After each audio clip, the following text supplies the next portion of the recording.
C'est une bonne nouvelle, plutôt rare à signaler dans notre région. Le premier mois de l'année a été beaucoup moins mortel en 2013 sur les routes du Gard et de l'Hérault. 6 morts de moins dans le Gard, 5 dans l'Hérault par rapport à 2012. Globalement, dans le Gard, le nombre de tués a chuté de plus de 11% sur les 12 derniers mois. Explication. Il y a sans aucun doute la conjoncture économique qui amène les gens à rouler un petit peu moins. Il y a la pression répressive, évidemment, avec les radars qui ont amené une baisse des vitesses sur le réseau routier en général. Cette baisse de vitesse a amené les dispositifs de sécurité passive des véhicules à être plus efficaces. Donc on a aussi une baisse des blessés.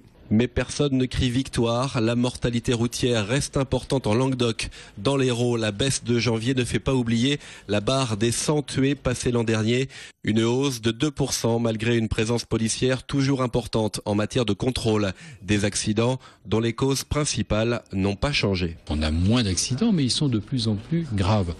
43% de ces accidents ont un lien avec la consommation d'alcool ou de drogue, et la plupart des autres correspondent à, non pas de chance, mais le non-respect des règles du code de la route. C'est donc des problèmes de comportement, et c'est là-dessus qu'il faut travailler. Travailler la pédagogie, mais aussi la répression, notamment sur la vitesse, deuxième cause de mortalité routière. Les autorités attendent notamment beaucoup des nouveaux radars tronçons qui contrôlent automatiquement la vitesse moyenne des véhicules sur plusieurs kilomètres.